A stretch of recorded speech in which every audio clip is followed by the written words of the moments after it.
주님께서 여러분과 함께 성 마르코가 전한 거룩한 복음입니다. 며칠 뒤에 예수님께서는 가파르나움으로 들어가셨다. 그분께서 집에 계시다는 소문이 퍼지자 문 앞까지 빈자리가 없을 만큼 많은 사람이 모여들었다. 예수님께서는 그들에게 복음 말씀을 전하셨다. 그때 사람들이 어떤 중풍병자를 그분께 데리고 왔다. 그 병자는 4사람이 들것에 들고 있었는데 군중 때문에 그분께 가까이 데려갈 수가 없었다. 그래서 그분께서 계신 자리에 지붕을 벗기고 구멍을 내어 중풍병자가 누워있는 들것을 달아내려 보냈다. 예수님께서 그들의 믿음을 보시고 중풍병자에게 말씀하셨다. 얘야, 너는 죄를 용서받았다. 율법학자 몇 사람이 거기에 앉아있다가 마음속으로 의아하게 생각하였다. 이 자가 어떻게 저런 말을 할 수 있다는 말인가? 하느님을 모독하는군. 하느님 한 분 외에 누가 죄를 용서할 수 있다는 말인가? 예수님께서는 곧바로 그들이 속으로 의아하게 생각하는 것을 당신 영으로 아시고 말씀하셨다. 너희는 어찌하여 마음속으로 의아하게 생각하느냐? 중풍병자에게 너는 죄를 용서받았다 하고 말하는 것과 일어나 너의 들 것을 가지고 걸어가라 하고 말하는 가운데 어느 쪽이 더 쉬우냐? 이제 사람의 아들이 땅에서 죄를 용서하는 고난을 가지고 있음을 너희가 알게 해주겠다. 그러고 나서 중풍병자에게 말씀하셨다. 내가 너에게 말한다. 일어나 들 것을 들고 집으로 돌아가거라. 그러자 그는 일어나 곧바로 들 것을 가지고 모든 사람이 보는 앞에서 밖으로 걸어나갔다. 이에 모든 사람이 크게 놀라 하느님을 찬양하며 말하였다. 이런 일은 일찍이 본 적이 없다. 주님의 말씀입니다.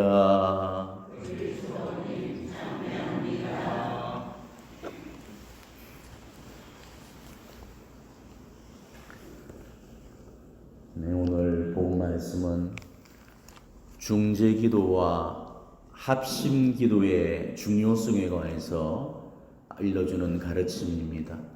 오늘 이 복음 말씀은 너무나도 중요한 그리고 너무나도 의미심장한 교훈을 담고 있기 때문에 오늘 여러분이 시간을 좀 제가 쓰더라도 오늘 이 의미에 대해서 여러분에게 전달을 해드릴 겁니다. 귀담아 들으시고 정말 중재기도, 합심기도의 중요성을 깨달으시고 우리 기도 속에 중재기도가 더 많아지고 합심기도를 더 많이 이룰 수 있기를 바랍니다. 사람들은 기도가 지니고 있는 힘과 능력을 과소평가할 때가 많죠. 기도해야 하는 줄은 알면서도 많은 신자들이 기도하지 않고 있는 이유가 뭐겠습니까? 기도를 해도 응답을 받을 수 없다고만 생각해 버리기 때문이죠. 만약에 기도한 만큼으로 응답을 받을 수 있다면 아마 이 성당은 발 디딜 틈이 없을 만큼 사람들로 넘쳐날 겁니다. 성당 주변은 통제가 안 돼서 교통경찰들로 북적될 겁니다. 기도를 해도 기도한 만큼의 그런 응답이 안 주어지니까 우리가 지금 기도를 안 하고 있는 것입니다. 자, 그렇다면 실제로 기도의 응답이 안 주어지는 걸까? 아닙니다. 하느님은 기도하는 사람한테는 누구한테나 다 응답을 주시죠. 우리가 하느님께 바치는 그 기도는 정말 단 한 방울도 보통이 낭비되어지는 법이 없습니다. 지금 당장의 응답이 안 주어지고 내가 원하는 응답이 안 주어지기 때문에 그래서 응답이 없다고만 생각을 해버리게 됩니다. 하지만 그거는 잘못된 생각입니다.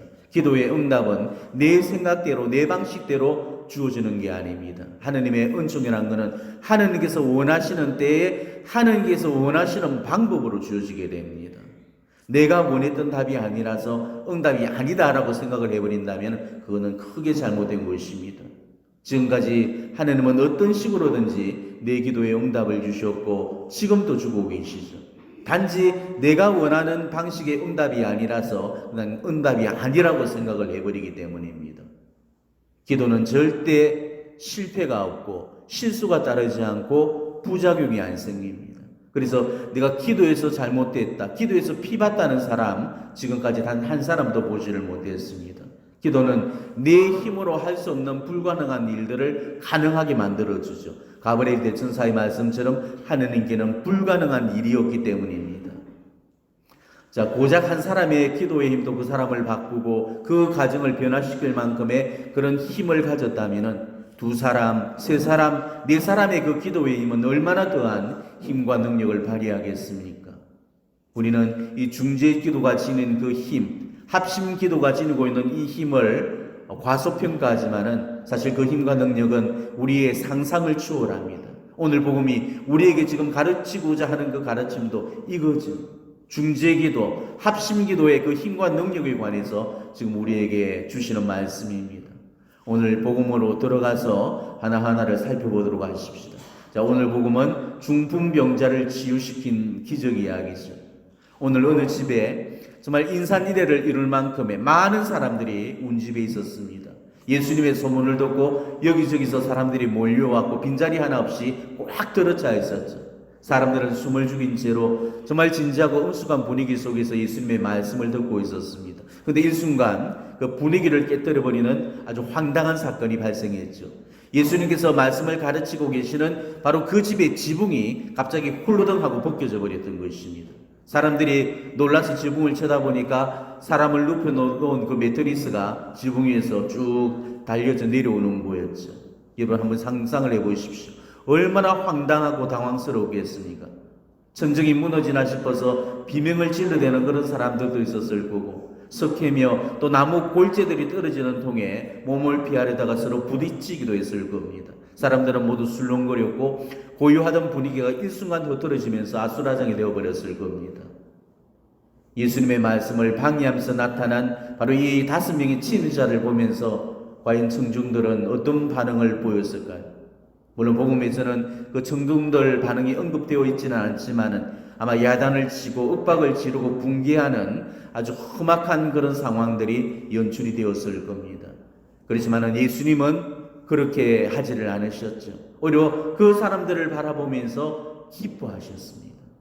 고통 속에 신음하면서 도움을 호소하는 그 사람을 내버려 두지 않고 도움을 주기 위해서 최선의 노력을 다했던 그 네 사람의 마음과 정성과 사랑을 보셨던 거죠. 결국 그 네 사람의 헌신적인 사랑이 그 중풍병자에게 기적을 가져다 준 겁니다.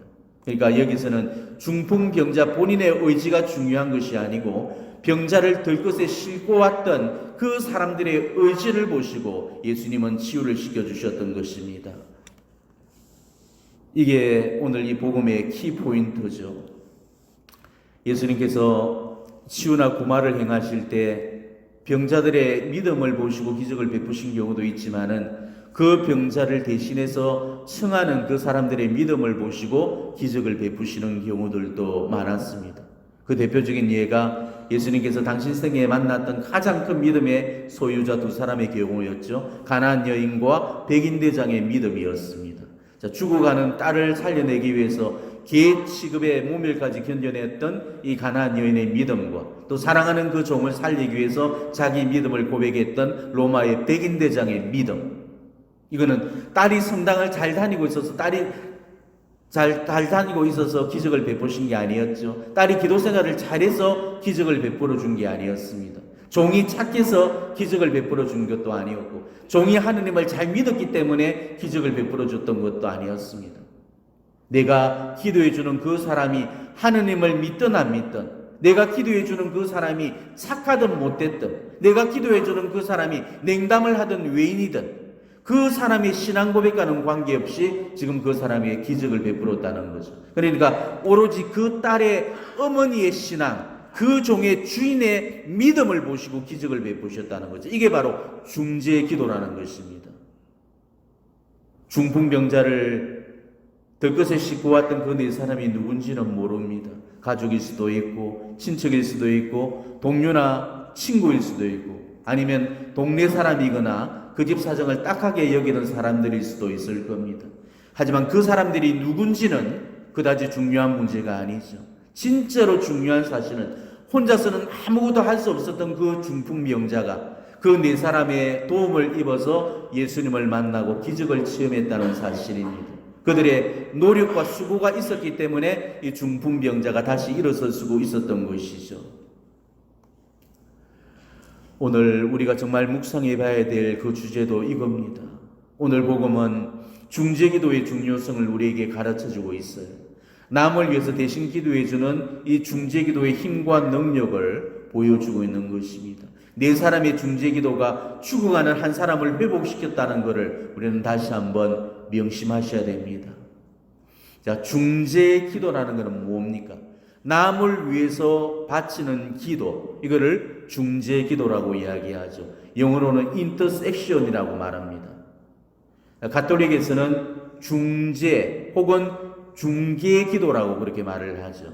개신교에서는 이거를 중보기도라고 이야기를 합니다. 그러니까 중개, 중재, 중보 다 같은 개념입니다. 세상에서 가장 큰 중개기도를 바치셨던 분이 누구셨습니까? 네? 예수님이셨죠. 예수님은 하나님과 인간 사이에 유일한 중재자셨습니다. 그래서 디모데오 전서에서도 이렇게 밝히고 있죠. 하나님은 한 분이시고 하나님과 사람 사이의 중재자도 한 분이시니 사람이신 그리스도 예수님이십니다. 예수님은 우리 죽음을 당신 생명과 맞바꾸는 그런 거룩한 희생을 바치셨습니다. 이거를 거룩한 교환의 신비라고 표현을 합니다. 여러분이 미사 기도문에서 자주 듣고 있는 표현이죠. 거룩한 교환의 신비. 죽어야 될 우리를 대신해서 죽지 않아도 될 분이 희생되셨죠. 그래서 죽어야 될 우리가 그분으로 말미암아서 살게 되었고 죽지 않아도 되실 분이 우리로 말미암아서 죽으셨습니다. 이게 거룩한 교환의 신비라는 거죠. 이게 바로 중개고 중보기도입니다. 이 중보라는 말의 한자말을 풀이해 보면은 그 의미가 더욱 분명하게 밝혀지게 됩니다. 중보할 때 중자는 사람 인자변에 옆에는 가운데 중자. 그러니까 사람 가운데 오셔서 보는 사람 인자변에 위에는 입구자, 밑에는 나무 목자입니다. 사람을 대신해서 자, 나무는 뭐니 십자가죠. 십자가에 사람 인자, 십자가에 사람이 달린 형태죠. 그래서 나무에 사람이 달려서 입이 제일 위에 있잖아요. 입구자가. 입이 하늘을 지금 향하고 있다는 것은 하느님께 자비와 용서를 탄원하는 그런 모양새입니다. 그러니까 사람 가운데 오셔서 인간을 대신해서 십자가에 달려서 하느님께 자비와 용서를 탄원하는 것. 이게 중보, 이게 중재, 이게 중개라는 뜻이에요. 성경에 나오는 위대한 인물들도 이 중개기도를 통해서 멸망당할 영혼들을 구원으로 이끌어냈죠. 바로 그 대표적인 인물이 아브라함이었습니다. 아브라함은 조카 롯이 살고 있던 그 소돔성을 위해서 중재기도를 드렸죠. 하나님께서 아브라함에게 죄악의 도시 소돔을 멸하시려는 그런 계획을 밝히셨습니다. 그때 아브라함이 하나님 앞에 중재기도에 나섰죠. 비록 소돔이 죄악의 도시라고 할지라도 그 속에는 의인들도 함께 있을 거니까 그 의인들을 도왔더라도 용서해달라고 탄원을 드리게 됩니다. 그래서 그 도시 안에 50명의 의인만 있다면 그 도시를 멸하지 않겠습니까? 라고 여쭈었을 때 그 50을 봤더라도 멸하지 않겠노라고 그랬죠. 그렇지만 그 50도 되지를 않았습니다. 그래서 이번에는 45명을 이야기했죠. 그래도 없었습니다. 그래서 다시 40명을 제시했습니다. 그래도 없었습니다. 이제는 5명씩 까지를 않고 10명씩을 깠습니다. 그래서 30명을 다시금 이야기했죠. 30명을 봤으라도 그 도시를 멸하지 않겠노라고 하셨지만 30명도 되지를 못했습니다. 그래서 다시 20명을 또 여쭈었죠. 20명도 없었습니다. 그래서 마지막으로 가난한데 10명을 제시를 하면서 그 도시에 10명의 의인만 있다면 그 도시를 살려주시겠습니까? 하지만 그 10명도 그 도시에는 있지를 않았다는 거죠. 결국은 의인 열이 없어서 소돔성은 멸망당해지고 말았던 것입니다.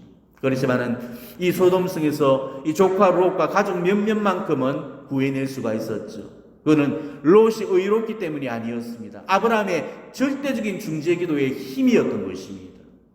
창세기 19장에 그 답이 나와요. 이렇게 되어 있습니다. 하나님께서 그들의 성읍을 멸망시키실 때 아브라함을 기억하셨다. 그래서 롯이 살고 있던 성읍들을 멸망시킬 때 롯을 그 멸망의 한가운데서 내보내 주셨다. 자, 이 이야기는 가족과 형제들 그리고 친척들을 위한 중재기도의 중요성을 알려주는 메시지입니다. 우리도 정말 아브라함처럼 친척들을 위해서 이 중재기도를 드려준다면은 하나님은 내 기도를 보시고 이 친척들의 멸망당할 영혼들도 구해주실 겁니다. 자, 모세도 하나님께 백성들을 대신해서 중재기도를 드렸던 대표적인 인물이었죠. 탈출기 32장을 보게 되면은 이집트를 탈출했던 그 이스라엘이 광야에서 금송아지를 받들어서 섬겼죠. 이때 하나님께서는 진노하시면서 이스라엘을 치시려고 하셨습니다. 그때 모세가 중재기도를 통해서 백성들을 하나님의 진노와 재앙에서 건져내게 됩니다. 이때에 이렇게 이야기하죠. 주님, 어찌하여 당신께서는 그 큰 힘과 강한 손으로 이집트 땅에서 이끌어내신 당신의 백성에게 진노를 터뜨리십니까? 타오르는 진노를 부시고 당신 백성에게 내리시려던 재앙을 거두어 주십시오. 그러자 주님께서는 당신 백성에게 내리겠다고 하신 그 재앙을 거두셔야만 했습니다. 자, 모세에 의해서도 보듯이 중재기도는 한 민족까지도 구해줄 정도의 힘이 있는 기도입니다. 우리는 지난 세기에 그 러시아의 회개를 보면서 이 사실을 여실히 깨달을 수가 있었을 겁니다. 러시아의 붕괴는 정치 외교가들의 수완이나 역량에 의해서 이루어진 결과가 아니었습니다. 군대와 무기의 힘으로 제압된 결과도 아니었죠. 성모님의 요청에 응답했던 아주 작은 자들의 기도와 보석의 힘으로 이루어진 그런 결과였던 것입니다. 그렇다면 우리가 지금 북한을 위해서 기도해야 될 충분한 이유가 여기 있는 거죠. 러시아의 회개가 그 사람들의 기도와 희생과 보석의 힘으로 이루어졌듯이 북한의 붕괴와 통일도 바로 정치 외교적인 역학관계에 의해서 이루어지는 것이 아니고 우리의 기도와 희생과 보석의 중재로 이루어진다는 것입니다. 그리고 중재기도의 효력은 비단 한 나라 한 민족한테만 그치지 않습니다. 이 중재기도의 효과는 세계적이고 우주적인 그런 파급력을 지니고 있습니다. 지금 이 세상은 가장 강력한 이 종말론적인 표징들이 주어지고 있습니다. 이제 머지않아 하늘부터 인류에게 크나큰 대환란이 준비가 되어질 겁니다. 그건 우리 인류 역사에 있어서 전무후무할 가장 끔찍한 재앙이 되어질 겁니다. 그렇지만 성모님은 우리의 중재기도가 바로 하느님의 계획을 변경하고 취소시킬 수 있다고까지 말씀을 하셨습니다. 성모님은 이렇게 다락방에서 다락방 메시지를 통해서 말씀하셨습니다. 엄마로서 나는 너희가 처해 있는 위험, 임박한 위협, 너희에게 일어날 수 있는 모든 악을 말해준다. 말하는 이유는 다만 이러한 악을 너희가 아직 피할 수 있고 위험도 모면할 수 있으며 하느님 정의의 계획은 당신의 자비로운 사랑의 힘에 의해 언제나 변경되어질 수 있기 때문이다. 그러니 내가 너희들어 하느님의 징벌이 다가오고 있다고 예고할 때도 너희의 기도와 보석의 힘에 의해 언제라도 모든 것이 바뀌어질 수 있다는 점을 명심하여라. 그러므로 당신께서 예언하는 일이 일어나지 않았습니다 라고 말할 것이 아니라 하늘에 계신 아버지께 나와 더불어 감사를 드려야 된다. 기도하며 봉헌하라는 나의 호소에 대한 너희의 응답, 너희의 고통, 그리고 수많은 내 불쌍한 자녀들의 엄청난 고통을 보시고 아버지께서 정의의 때를 다시금 미루시고 크나크신 자비의 꽃이 만발하도록 허락하신 까닭이다. 중재기도라는 것은 하느님의 마음을 움직이고 하느님을 감동시키는 기도입니다. 우리는 이 중재기도를 통해서 하느님의 노여움을 풀어드릴 수가 있고 하느님의 심판의 계획을 철회시키거나 변경시킬 수가 있고 멸망당한 영혼들을 지옥에서 구해낼 수도 있는 것입니다. 이게 바로 중재기도가 가진 힘이고 능력이라는 거죠. 자, 개인을 위한 기도라면은 이런 막강한 힘을 하느님께로부터 어떻게 얻어낼 수가 있겠습니까? 중재기도이기 때문에 가능한 일이죠. 모든 기도가 다 효과가 있지만은 중재기도는 더욱더 막강한 효력을 불러옵니다. 왜냐하면 중개기도는 나를 위한 기도가 아니고 남을 위한 기도이기 때문에, 그래서 하느님 마음에 더욱더 들게 되는 거죠. 하느님은 중개기도를 바치는 그 영혼들을 무척 사랑하십니다. 그리고 사랑하는 자의 기도이기 때문에 그 기도를 더 잘 들어주시는 겁니다. 신앙생활을 하다 보면은 기도해달라는 부탁을 많이 하기도 하고 또 많이 받기도 하죠. 소심사 시절에는 자기 기도 하나만 또 찔찔매고 거득이지만은 우리 신앙이 성장하면 성장할수록 자기 기도는 눈에 띄게 줄게 되고 남을 위한 그런 기도들이 더 많아지게 됩니다. 자, 여러분은 어떻죠? 아직도 내 기도가 많고 내 새끼, 내 남편, 우리 가정에만 내 기도의 제목이 묶여 있다면 아직도 신앙의 초보 수준을 못 벗어난 상태입니다. 우리 신앙의 성숙도를 측정하는 그 기준은 나를 위한 기도와 남을 위한 기도 중에 어느 쪽이 더 많은가에 따라서 미숙한 신앙, 성숙한 신앙으로 구분이 됩니다. 자, 여러분의 신앙은 과연 어떤 모습인가를 잘 성찰해 보십시오. 자기와 자기 가정밖에 생각할 줄 모르는 그런 이기적인 신앙인지, 아니면은 이웃과 세상을 생각할 줄 아는 이타적인 신앙인가를 점검해 보셔야 됩니다. 우리가 자기 기도밖에 하지 않는다는 것은 참으로 부끄러운 거고 비참한 겁니다. 기도는 품앗이라고 그러죠. 내가 받았던 기도를 다시 돌려주고 내가 줬던 기도를 다시 받게 되는 것, 이게 기도입니다. 지금 여러분은 매일 미사를 나오면서 기도 생활을 하는, 그나마 우리 본당에서는 열심한 축에 속하는 분들입니다. 기도도 많이 하고 하느님 뜻 안에서 살려고 노력하는 그런 영혼이 그렇게 흔치 않아요. 근데 내가 지금 이렇게 믿음 안에 성장하기까지는 네 기도의 힘만 가지고는 불가능한 일입니다. 내가 지금 이렇게 신심 있는 영혼이 되기까지는 얼마나 많은 사람들의 기도에 도움과 후원이 있었는지 몰라요. 수많은 기도의 은인들이 정말 말할 수 없는 탄식과 탄원으로 나를 위해서 빌어준 그런 결과입니다. 내가 병원에 누워 있었을 때도 그랬을 거고, 가정 문제로 아파하고 있었을 때도 그랬을 거고, 경제적인 어려움에 처해 있어서 힘들어할 때도 그랬을 겁니다. 위기의 순간마다 정말 보이지 않는 누군가의 기도와 희생이 나를 위해 바쳐졌을 겁니다. 내 눈에 안 보였다고 해서 기도해 주는 사람이 없었다고 그렇게 단정 짓지 마십시오. 정말 기도해 주는 그런 사람들은 기도해 준다고 떠버리고 다니지 않습니다. 전혀 풀려내지 않고 조용히 빌어주고 묵묵히 희생을 바쳐주게 되죠. 그렇기 때문에 내가 다 모를 기도의 은인들이 분명히 존재한다는 것을 아셔야 됩니다. 우리가 절대 잊어서는 안 될 게, 지금 내 모습이 그때 바쳐줬던 누군가의 기도의 결과라는 사실을 꼭 명심하시면서 사셔야 됩니다. 하나님께서는 나를 위해 기도와 희생을 바쳐줬던 바로 그들의 땀과 눈물과 정성과 노고를 보시고 나를 치유시켜 주셨고 용서해 주셨고 살려내 주셨고 구원해 주신 겁니다. 누군가의 중재 기도가 없었더라면 우리는 그 누구도 여기까지 올 수가 없었을 겁니다.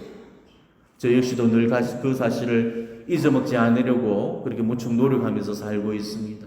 아마 우리 사제들만큼 기도의 빚을 많이 지고 있는 사람들이 드물 겁니다. 지가 잘나서 사제가 됐고 지 힘으로 사제로 살고 있다고 생각하고 있다면 아마 그만큼 배은망덕의 죄를 범하는 일이 없을 겁니다. 사제가 되기까지 수많은 사람들의 그런 숨은 기도와 공로가 있었고, 사제로 살고 있는 지금도 저는 숱한 기도를 먹고 있고 희생과 구원을 입고 살고 있습니다. 여러분의 기도 없이 제 기도만으로는 결코 이 사제직을 지탱하지 못할 겁니다. 제 기도의 힘만으로 살았다면 저는 벌써 사탄 마귀의 힘 앞에 천번만번 꼬꾸라져 버렸을 겁니다. 저를 이렇게 붙들어서 오늘도 이 거룩한 제단 앞에 설 수 있도록 만들고 있는 그 힘이 바로 여러분의 숨은 기도와 희생의 공로에서 나오는 거라는 것을 저는 절대 잊지 않습니다. 그래서 다시 한번 이 자리를 빌어서 여러분들에게 감사를 드리고 싶어요. 여러분 나한테 빚을 많이 지고 있어서 어떻게든 그 살면서 그 빚을 갚으려고 노력을 합니다. 근데 그 빚은 나를 위해서 기도를 해준 사람한테 갚는 것이 아니고 내 기도를 필요로 하는 그런 사람들에게 갚아나가야 될 빚이라는 것이죠. 그래서 요즘은 제 기도 대신에 남을 위한 기도를 더 많이 드리면서 살고 있습니다. 때때로 신자들한테 때 기도해 달라는 부탁을 받았다든지 미사를 드려달라는 부탁을 받고는 하죠. 그럴 때면은 그 기도 지향 목록을 붙여놓고 성심성의껏 미사도 봉헌해주고 또 기도할 때마다 하나님 자비에 의탁하면서 그렇게 봉헌을 해주고 있습니다.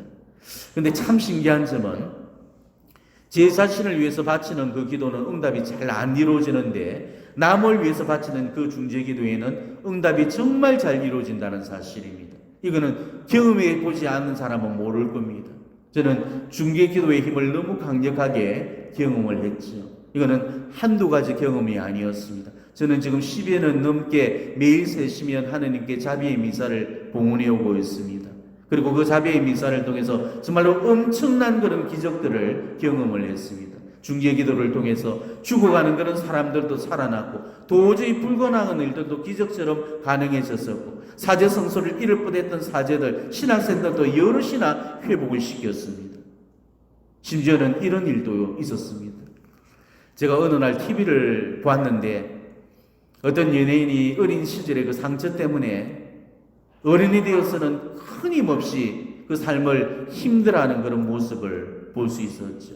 늘 공격적이었고 주변을 힘들게 하면서 자신의 삶과 이웃의 삶을 파괴시키고 있었습니다. 그걸 방송에 나와서 토로하면서 그 눈물을 막 흘리는데 저한테는 그 고백이 마치 살려달라는 절규처럼 그렇게 들리는 거였습니다. 그 순간 저는 가슴이 찢어질 듯 아프고 아려왔습니다.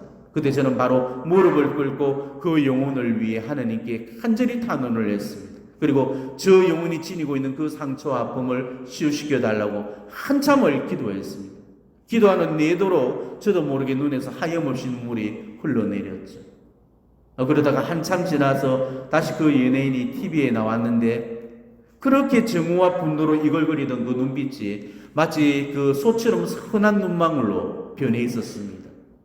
근데 놀랍게도 그 연예인이 하는 말이 참 신기하게도 어느 순간부터 내 속에서 미움과 분노가 몸 밖으로 빠져나가는 기분이 들었다. 그러면서 그 이후로 더 이상 분노도 사라지고 내 삶이 힘들지가 않더라는 것이었습니다. 그거는 방송에서 나오는 접대용 멘트가 아니었습니다. 왜냐하면 그 사람의 눈을 보면 거짓인지 진실인지를 알 수가 있거든요. 물론 제 짧은 기도가 그 연예인의 상처를 치유시켜줬다고는 단정 지을 수가 없을 겁니다. 그렇지만 그날 바쳐줬던 제 눈물의 기도가 그 영혼의 상처를 치유시키는데 결코 헛되지 않았을 거라고 저는 믿고 있습니다. 왜냐하면 어떤 기도도 결코 헛되는 일이 없을 거니까요. 저한테 기도 부탁했던 사람들이 기도 응답 받았다고 좋아하는 걸 볼 때면은 정말 기분도 좋아지지만은 한편으로는 속상할 때도 많습니다. 왜? 우리 하느님이 제 기도는 전혀 안 들어주시는데 남을 위해서 드려주는 그 기도는 정말 잘 들어주시니까 저는 지금까지 기도해서 제가 원하는 방식의 그런 응답을 받아본 적이 없었습니다. 물론 다른 방식으로 분명히 응답을 주셨겠지만은 제가 원하던 그런 응답이 아니었거든요. 근데 제가 기도해 줬던 그 사람들은 자기가 원하는 응답을 받더라는 것입니다. 기도해 주면은 즉시 그 문제가 해결이 되고 꼬였던 문제들이 술술 풀리게 되고 처하는 것보다 더 좋고 더 많고 더 큰 걸 주시고 덤까지 그게 얹어 주시더라는 것이죠. 자, 근데 왜 이처럼 중개기도가 응답이 빠른 줄 아십니까? 이 중개기도는 사랑하지 않으면 절대 나올 수 없는 기도이기 때문에 그런 겁니다. 중재기도를 드리고 있다는 것은 이웃을 내 몸과 같이 사랑하고 있다는 가장 확실한 증거입니다. 그래서 하느님 마음을 움직일 수 있고 즉각적인 응답을 받게 되어 있다는 것이죠. 우리 역시도 바로 이 최고의 선물을 누군가에게 베풀어 주어야 됩니다. 내가 지금 이렇게 살고 있는 것도 누구한테서 받은 중재기도의 덕분이라는 사실을 안다면 나도 누군가를 위해서 기도를 해줘야 되겠죠. 내가 누군가를 위해서 대신 기도를 해줌으로써 그 사람의 생명을 살려내고 그 사람을 회개시키고 그 사람의 병을 치유시키고 그 사람의 악화된 그 상황을 회복시키는 그 길을 열어줄 수가 있다는 것입니다. 지금 우리 주위를 살펴보면은 기도해 줘야 될 사람들이 너무나도 많습니다. 어떤 형태로든 간에 기도가 필요하거나 도움이 필요한 사람들이 우리 주변에 많이 있습니다. 하지만 우리는 언제나 자기 가족이나 자기 이익에 관련해서만 기도를 하고 있죠. 자기 문제에서 한 걸음 더 나아가서 이웃을 바라본다는 거 참 쉽지가 않습니다. 늘 자기 것들만 붙들고 치유시켜 주십시오, 채워주십시오, 축복을 열어주십시오, 이렇게 기도를 하고 있거든요. 아까도 말씀드렸지만은 자신만을 위하고 자기 가족만을 위해서 기도하는 그런 사람은 유치하고 초보 수준에 머물러 있는 그런 사람입니다. 이런 기도만 바쳐서는 기도의 수준을 뛰어넘을 수가 없는 거죠. 다른 사람의 아픔을 내 아픔으로 느끼면서 우리가 기도하게 될 때 비로소 성숙하고 수준 높은 그런 기도의 경지에 이르게 됩니다. 지금 이 시대는 중재기도의 힘이 너무 약해졌습니다. 믿음에 충실한 영혼들도 중재기도를 너무 안 하고 있습니다. 그저 자기와 자기 가정에만 집중을 하고 남을 위해서 기도해 주는 사람들이 별로 없습니다. 비에텔레츠나의 비오신부님께서는 이런 말씀을 하십니다. 사탄이 많은 영혼들을 놓치는 이유는 자신을 희생으로 내놓는 영혼들이 이 세상에 있기 때문이다. 근데 이 말씀을 거꾸로 들으면 아주 섬뜩한 말씀이 됩니다. 사탄이 많은 영혼들을 붙잡고 있는 이유는 자신을 희생으로 내놓지 않는 영혼들이 이 세상에 많기 때문이다 라는 그런 말씀이 되죠. 이 말씀은 결국 빈말이 아닙니다. 파티마에서 주셨던 그 성모님의 메시지와도 정확하게 일치하죠. 성모님은 이렇게 말씀하십니다. 죄인들을 위해 기도하고 많이 희생하여라. 그들을 위해 기도하고 희생해 주는 사람이 없어 지옥으로 떨어지는 영혼들이 많구나. 우리는 이 중보기도의 길을 걷는 사람들입니다. 세상의 죄를 대신 속죄하고 보속하고 하느님의 상한 마음을 위로해드리기 위해서 이 배상의 삶을 살기로 봉헌한 사람들입니다. 우리는 불쌍한 영혼들을 위해서 하느님께 바쳐지는 거룩한 희생 제물이 되어야 되는 것입니다. 그런 의미에서 우리는 중개자들, 바로 중보자들이죠. 이렇게 중재자로서의 삶을 살아야 될 그런 사람들이 자신을 위한 기도밖에 할 줄 모르는 영적인 이기주의자들이 되어서는 안 됩니다. 우리의 기도가 이웃을 향해서 열려있지 않고 자기 안에 갇혀 있어서는 안 된다는 것이죠. 우리가 세상 사람들을 위해서 기도해 주지 않고 희생을 바쳐주지 않는 이유가 뭐였습니까? 바쁘기 때문도 아닙니다. 여유가 없기 때문도 아니죠. 오로지 한 가지 이유 때문입니다. 우리에게 사랑이 없기 때문입니다. 사랑하면 기도해 줄 수 있습니다. 사랑이 없으면 절대 나올 수 없는 것이 기도입니다. 내가 세상 사람들을 위해서 지금 기도하지 못한다는 것은 내 안에 세상을 향한 사랑이 없다는 증거죠. 사랑하면 기도해 주게 되어 있습니다. 조금 사랑하면 조금 기도해 줍니다. 많이 사랑하면 많이 기도해 주게 됩니다. 사랑과 기도는 비례하기 때문이죠. 우리가 지금 기도해 주지 않아서 얼마나 많은 영혼들이 하느님의 은총과 자비의 기적을 놓치고 있는지 모릅니다.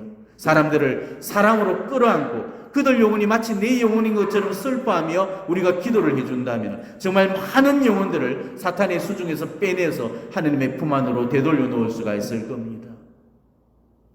벼락을 맞았습니다라는 그 책을 여러분들에게 다시 한번 소개해 드립니다. 벼락을 맞아서 죽어야 했을 그 저자가 다시 지상으로 살아서 되돌아올 수 있었던 이유도 많은 사람들의 중재기도의 덕분이었죠. 예수님께서는 그 저자였던 글로리아 박사를 다시 지상으로 보내시면서 그 글로리아 박사를 살려주셨던 그 이유를 다음과 같이 설명해 주셨습니다. 네가 지상으로 되돌아가는 은총을 받는 것은 네 가족이나 친구들이 기도를 많이 해서 그런 것이 아니다.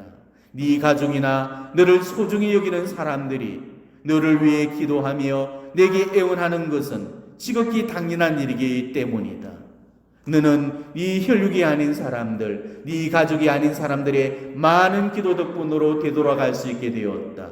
네가 전혀 모르는 수많은 사람들이 심장이 끊어질 정도로 애절하게 울면서 영혼 깊이 내게 기도했고 너를 위한 크나큰 사랑과 연민의 감정으로 그들의 마음을 내게 더 높이 올렸기 때문이란다. 실제로 그랬지요. 벼락을 맞았던 이 글로리아 박사의 소식을 각종 매체에서 접한 그런 사람들이 그 소식을 듣고 정말 가슴 아파하며 눈물을 흘렸고 많은 그런 기도를 바쳐줬죠. 그리고 애절한 기도와 미사가 끊임없이 봉헌이 되었습니다. 그런데 그 중에 한 인디언 남자의 기도는 더욱더 각별했습니다. 이 남자는 매우 가난한 시골 농부였습니다. 게다가 그 해에는 큰 화재가 나서 농사도 다 망쳐버렸고 키우던 가축들도 다 도둑을 맞아버렸고 엎친 데 덮친 격으로 자기 하나밖에 없는 아들마저도 게릴라들에게 납치당한 그런 상황이었죠. 바로 그날도 미사에 참여하기 위해서 마을로 내려와서는 열과 성을 다해서 미사를 봉헌을 했습니다. 미사 내도록 농부의 기도 속에는 온통 감사와 찬미뿐이었죠. 나의 주님, 당신을 사랑합니다. 제 삶과 가족들과 제 아이에게 주신 은총에 감사드립니다. 농사도 망쳤습니다. 재산은 도둑 맞았죠. 자식마저 빼앗긴 그런 환경 속에서 나온 기도였습니다. 게다가 그 농부의 호주머니 속에는 지폐 2장만 달랑 들어있었는데 한 장은 5천 페소, 한 장은 1만 페소의 돈이었습니다. 그런데 찢어지게 가난했던 이 농부는 1만 페소짜리 지폐를 봉헌 바구니에 넣었죠. 아마 우리라면 그런 상황에서 당연히 자기가 큰 몫을 취하고 부스러기를 하느님께 봉헌으로 돌렸을 겁니다. 그리고 미사가 끝난 다음에 거기서 얼마 안 되는 남은 돈으로 빵집에 가서 빵 몇 개를 사죠. 그런데 빵은 신문지로 쌓여져 있었는데 그 신문은 그 전날에 발행된 신문이었습니다. 농부가 빵을 샀던 그 신문을 펼쳤을 때 한 면에 정말 대문짝만하게 실려있는 벼락에 맞아서 숯덩이가 된 그 저자의 사진을 보게 되었죠. 바로 그 사진을 바라본 순간에 농부는 그 자리에서 바로 무릎을 꿇고는 애절하게 가슴에 이듯 울기 시작했습니다. 그러고는 너무나 깊고 큰 그런 자비와 사랑으로 눈물을 흘리며 하느님께 탄원을 드립니다. 하느님, 저 자매를 불쌍히 여기소서. 주님, 그녀를 구해주소서. 그녀를 도와주소서. 주님께서 저 불쌍한 자매를 구해만 주신다면 저는 그 보답으로 이 나라를 횡단해서 성모 순례를 다녀오겠습니다.